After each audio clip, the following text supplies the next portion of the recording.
Fotosintesis. Assalamualaikum warahmatullahi wabarakatuh. Kami dari kelompok 4A Indralaya yang beranggotakan saya Firmalia Herliani, saya Mirani Putri Suyamsi, saya Fadila Sarandija. Di sini kami akan membahas materi mengenai fotosintesis. Selamat menyaksikan.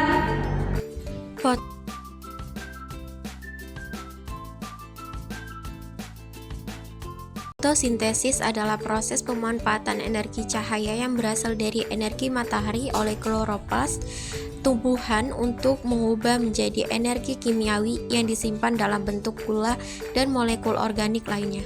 Tanaman dan mikroorganisme fotosintetik dapat mensintesis karbohidrat dari karbon dioksida dan air. Tumbuhan dan autotrop lainnya dapat menggunakan karbon dioksida sebagai satu-satunya sumber karbon yang diperlukan untuk biosintesis selulosa, pati, lipid, dan protein, dan banyak komponen organik sel tumbuhan lainnya.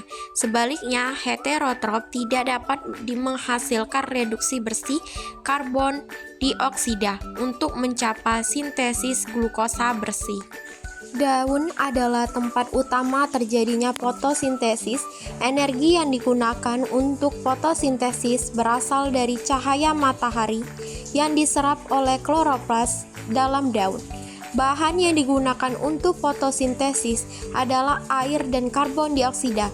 Air sebagai bahan dalam tanah menyebar dari akar melalui xilem.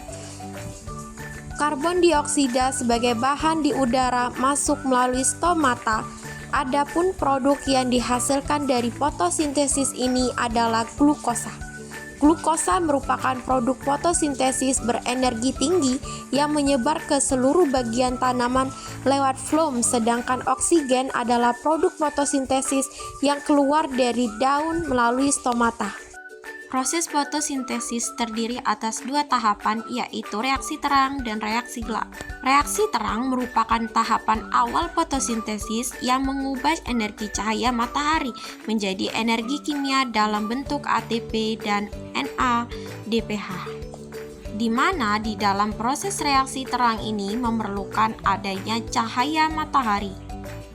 Reaksi terang fotosintesis terjadi pada membran tilakoid, di mana pada reaksi ini memerlukan molekul air dan cahaya matahari, di mana terdapat fotosistem, yaitu seperangkat alat untuk menangkap foton atau cahaya matahari. Reaksi terang melibatkan dua fotosistem yang saling bekerja sama, yaitu fotosistem 1 berisi plus reaksi P700, yang artinya bahwa fotosistem ini optimal menyerap cahaya pada panjang gelombang 700 nm. Sedangkan fotosistem 2A itu berisi P680 dan optimal menyerap cahaya panjang gelombang 680 nm. Pada proses reaksi terang itu terdiri atas fotofosforilasi non-siklik dan fotofosforilasi siklik. Pada fotofosforilasi non-siklik melibatkan fotosistem 2 dan fotosistem 1, sedangkan pada fotofosforilasi siklik itu melibatkan fotosistem 1. Fotofosforilasi non-siklik. Mekanisme reaksi diawali dengan tahap di mana fotosistem 2 menyerap cahaya matahari sehingga elektron klorofil pada fotosistem 2 tereksitasi dan menyebabkan muatan menjadi tidak stabil. Untuk menstabilkan kembali fotosistem 2 akan mengambil elektron dari molekul air yang ada di sekitarnya atau terjadi fotolisis air, di mana H2O akan diurai menjadi 2 ion hidrogen, setengah atom oksigen, dan 2 elektron. 2 elektron ini kemudian mengisi kekosongan elektron pada panjang gelombang 680 agar tetap stabil. Oksigen akan dilepaskan di udara, sedangkan ion hidrogen sementara tinggal di ruang tilakoid. Kemudian elektron akan meninggalkan P680 elektron ini akan dibawa oleh plastoquinon dilambangkan dengan O-sitokrom atau dilambangkan dengan CYT, dan plastosianin atau dilambangkan dengan Pg. Saat plastoquinon mengirimkan elektron ke sitokrom, 4 ion hidrogen dari stroma akan melewati membran tilakoid menuju ruang tilakoid yang kemudian bergabung dengan 2 ion hidrogen hasil fotolisis air sebelumnya menuju ATP sintas. Saat melewati ATP sintas, terjadi fotosporilasi terhadap ADP dan P sehingga dihasilkan ATP. Lalu ketika fotosistem 1 terkena cahaya, elektron yang terdapat pada P700 akan tereksitasi menuju akseptor primer sehingga keadaan fotosistem 1 tidak stabil. Untuk menstabilkannya mirip seperti tadi, yaitu harus diisi oleh elektron yang berasal dari P680, maka elektron yang berada pada plastosianin akan menuju P700. Selanjutnya, elektron dari P700 akan menuju perodoksin untuk ditransfer ke NADH peroduktase. Elektron ini bersama NADP+ dan ion H+ akan bereaksi dan akan membentuk NADPH. Dari reaksi ini diperoleh hasil fosforilasi 1 yaitu ATP dan NADPH. Fotofosforilasi siklik. Dalam reaksi fotofosforilasi siklik di mana hanya terjadi pada fotosistem 1 P700, fosforilasi siklik ini diawali dengan energi foton diserap oleh fotosistem 1 yang menyebabkan elektron akan terlepas dan ditangkap oleh akseptor primer. Elektron ini kemudian akan dikembalikan lagi ke P700 melalui transfer elektron perodoksin, sitokrom, dan plastosianin.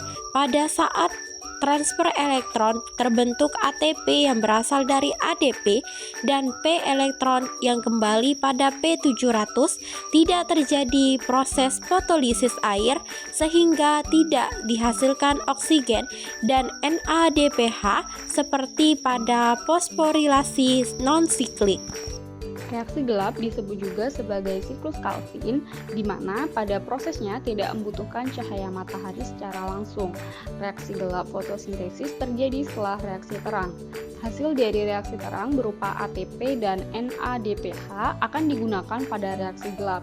Sehingga dengan kata lain, pada reaksi gelap terjadi proses masuknya ion karbon dalam bentuk CO2 yang menghasilkan gula. Gula yang dihasilkan nantinya bukan langsung berupa glukosa, melainkan senyawa gliseraldehid 3-fosfat. Reaksi gelap terjadi pada bagian stroma kloroplas. Reaksi gelap terdiri dari 3 tahapan, dimulai dari fiksasi, yaitu 3 karbon dioksida akan berikatan dengan 3 senyawa berkarbon 5, yaitu ribosa bifosfat. Enzim yang mengkatalis tahap pertama ini bernama Rubisco.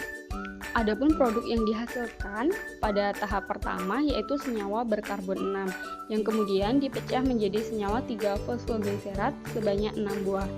Tahap kedua yaitu reduksi, senyawa 3-fosfogliserat akan menerima tambahan fosfat dari ATP membentuk 1,3 bifosfogliserat, dibutuhkan 6 ATP untuk mengubah 6 molekul 3-fosfogliserat menjadi 6 molekul 1,3 bifosfogliserat. Lalu, molekul 1 bifosfogliserat akan mengalami reduksi oleh NADPH sehingga menghasilkan 6 gliseraldehid 3-fosfat atau G3P. Pada pengubahan 1,3 bifosfogliserat menjadi G3P, dibutuhkan 6 molekul NADPH yang diubah menjadi 6 NADP+. Pada tahap ini, fosfat akan terlepas sehingga menghasilkan molekul G3P. Jadi, setiap molekul CO2 yang menjalankan siklus ini akan terbentuk 6 molekul senyawa G3P. Tapi, hanya 1 molekul G3P yang menjadi produk bersihnya, sedangkan 5 sisanya akan digunakan pada proses selanjutnya. Kemudian tahap terakhir yaitu regenerasi RUBP, di mana 5 buah G3P akan dikonversi menjadi 3 buah RUBP kembali, di mana melibatkan reaksi fosforilasi ATP sebanyak 3 buah, sehingga 3 ATP akan membentuk 3 buah AGP. Jadi untuk menghasilkan 1 molekul G3P, siklus Calvin membutuhkan total 9 ATP dan 6 NADPH. G3P yang dihasilkan dari siklus akan digunakan sebagai material pembentuk senyawa organik seperti glukosa. Baiklah, sekian materi dari kami akhiri. Wassalamualaikum warahmatullahi wabarakatuh.